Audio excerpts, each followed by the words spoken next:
नमस्कार, सत्यहिंदी.com में आपका स्वागत है। मैं हूं मुकेश कुमार। दोस्तों, असम के एक मंत्री ने जिस तरह से यहाँ के दो पत्रकारों को धमकाया है, मतलब उनकी टांगें तोड़ देने, उनको सड़क पर घसीट लाने की बात कही है और उसका ऑडियो क्लिप जो वायरल हुआ है, उसके बाद पूरे मीडिया जगत में एक चिंता की लहर दौड़ गई है कि आखिरकार असम में पत्रकारों के साथ इस तरह का व्यवहार क्यों हो रहा है। हम पूरे देश में जानते हैं कि पत्रकारिता के खिलाफ माहौल बनाया गया है। जो भी पत्रकार सरकार से सवाल पूछता है, सरकार की आलोचना करता है, उसे निशाना बनाया जाता है। लेकिन क्या ये हालात असम में भी हैं? हम इन तमाम मुद्दों पर चर्चा करेंगे और इस समय हमारे साथ हैं गुवाहाटी प्रेस क्लब के सेक्रेटरी संजय रॉय और आप जो यहाँ का नामी अखबार है द ट्रिब्यून, उसमें काम भी करते हैं। तो सबसे पहले संजय, आपका स्वागत है कार्यक्रम में। मैं ये जानना चाहता हूँ, अभी आपके गुवाहाटी प्रेस क्लब ने बहुत ही हार्ड हिटिंग एक स्टेटमेंट जारी किया है इस घटना पर, जिस तरह से पीयूष हजारिका ने संवाददाताओं को धमकाया है। आप इस पूरी घटना को किस तरह से देखते हैं और इतना कड़ा स्टैंड लेने की ज़रूरत क्यों पड़ी? देखिए मुकेश जी, आपने देखा होगा कि जिस तरह से जिस भाषा का प्रयोग किया गया है एक जर्नलिस्ट के अगेंस्ट में, जो एक माननीय मंत्री जो कि पब्लिक रिप्रेजेंटेटिव हैं, उनको ये कतई शोभा नहीं देता है कि वो एक फुल टाइम जर्नलिस्ट या एक जर्नलिस्ट को जो आपने काम कर रहा था, वो उनको ऐसी भाषा से ऐसा वाक्य बोलना कि घसीट लाएंगे, पैर तोड़ देंगे, ये उनको कतई शोभा नहीं देता। तो और इसकी जितनी निंदा करी जाए उतनी कम है।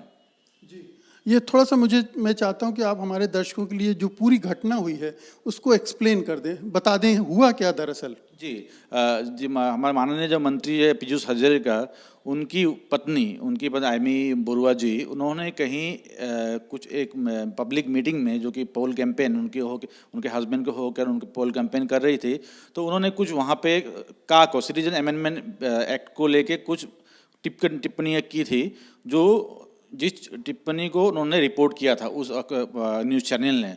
और उस रिपोर्टर लोकल जिस रिपोर्टर को ये धमकी दी गई, वो वहीं के लोकल कॉरेस्पोंडेंट है।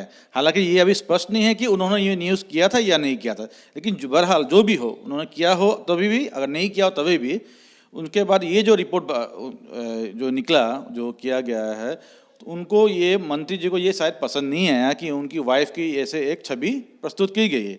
और वही बौखलाहट में, मैं ये शब्द यूज़ करना चाहूँगा, शायद बौखलाहट में उन्होंने ऐसा एक जो इमेच्योर एक एक्ट है, वो एक मंत्री को कभी शोभा नहीं देता है, जो उन्होंने किया। नहीं, इसे इमेच्योर एक्ट कहेंगे या ये सरासर गुंडागर्दी है? अगर आप इस तरह से धमकाते हैं पत्रकारों को, टांग तोड़ देने वाली, तो एक मंत्री जब ये करता है तो ये तो और भी खतरनाक हो जाता है, क्योंकि दूसरे लोग करें तो समझ में आता है। इसीलिए मैं बोल रहा हूँ कि ये इरेस्पॉन्सिबल एक्ट है, क्योंकि हम पब्लिक रिप्रेजेंटेटिव, जो हमारे रिप्रेजेंटेटिव होते हैं, उनसे हम एक तरह के व्यवहार के आशा करते हैं। और जो मंत्री पीयूष हजारिका ने इस बार दिखला दिया कि वो उनके जो सपोर्टर है या कुछ भी हो, उनका सर, हमने कहा है कि पावर ट्रंक, मतलब सत्ता के लोभ में या सत्ता के पावर में ऐसा विचलित हो जाते हैं कि उनको कब क्या कहना चाहिए उनको नहीं मालूम है। उन्होंने सांप्रदायिक टिप्पणी भी की, नजरुल इस्लाम को कहा कि मियाँ पॉलिटिक्स, मियाँ आप जानते हैं कि यहाँ डेरोगेटरी वर्ड है, उसका इस्तेमाल किया। जी देखिए, मियाँ पहले तो मैं बता दूं कि मियाँ एक डेरोगेटरी वर्ड नहीं है, बट एक नैरेटिव ऐसा चला दिया गया है। मियाँ, मेरी जितनी जानकारी है, मियाँ हम बड़े को बोलते हैं, एक सम्मान के तौर पर भी बोलते हैं, लेकिन यहाँ पे एक नैरेटिव चलाया गया है जो जैसे मियाँ को हम लोग इलीगल माइग्रेंट से जोड़ते हैं, फॉरेनर इशू से जोड़ते हैं, जो कि ठीक नहीं है मेरे विचार से। और ये उन्होंने क्या चलाया था, क्या नहीं चलाया था न्यूज़ में, वो मुझे पता नहीं है, मैंने किसी अभी वो न्यूज़ क्लिप नहीं देखा है।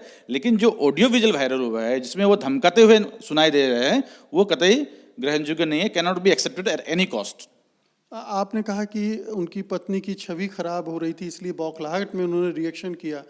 तो कहीं ऐसा तो नहीं है कि उन्हें लग रहा था कि इस तरह का बयान, चूंकि सीए के खिलाफ माहौल बना हुआ है यहाँ, इस तरह के बयान से चुनाव परिणामों पर असर पड़ सकता है, मतदाताओं पर असर पड़ सकता है, और इस डर में वो भड़क गए हों?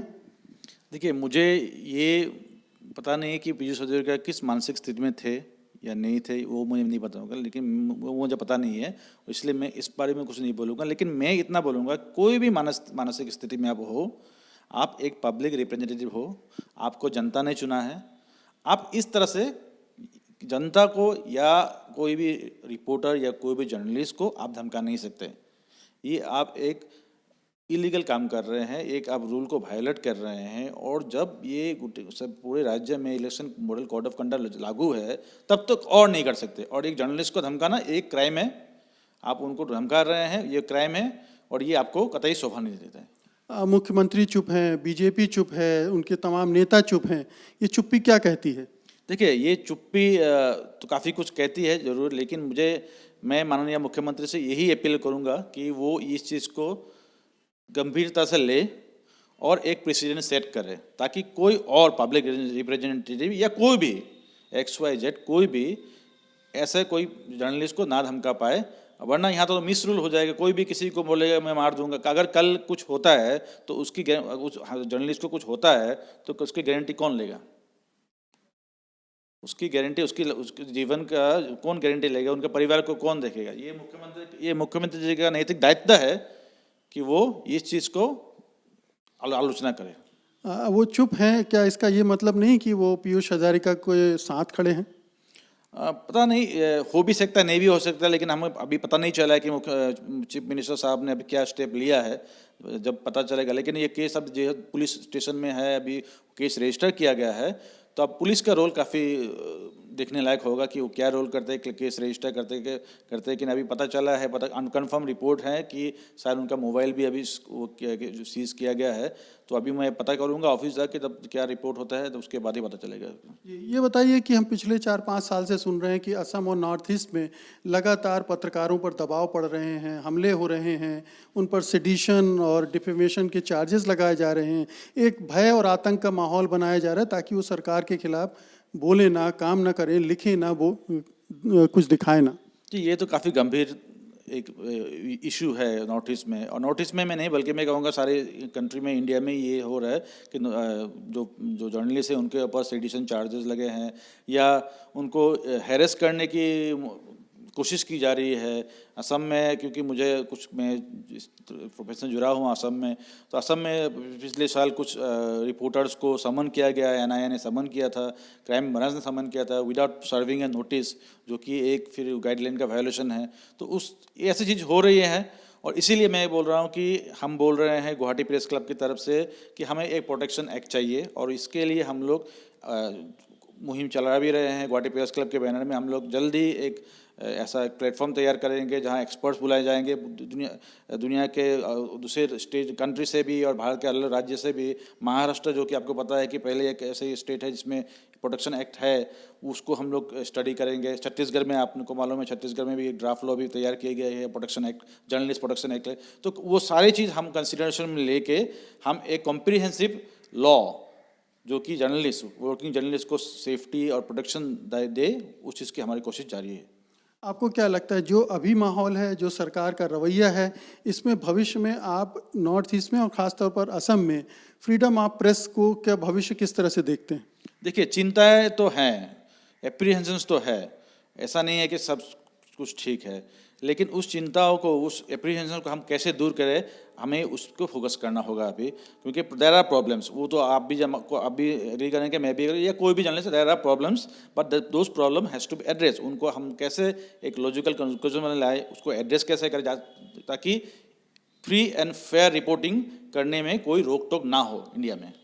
कुछ एक ऐसे इंस्टांसेस हुए हैं जिसमें जो राष्ट्रीय एजेंसियां हैं, सुरक्षा एजेंसियां, उन्होंने पत्रकारों को बुला के पूछताछ की, पुलिस ने पूछताछ की। ऐसा क्यों है? आपको क्यों लग रहा है कि ये सब क्यों किया जा रहा होगा?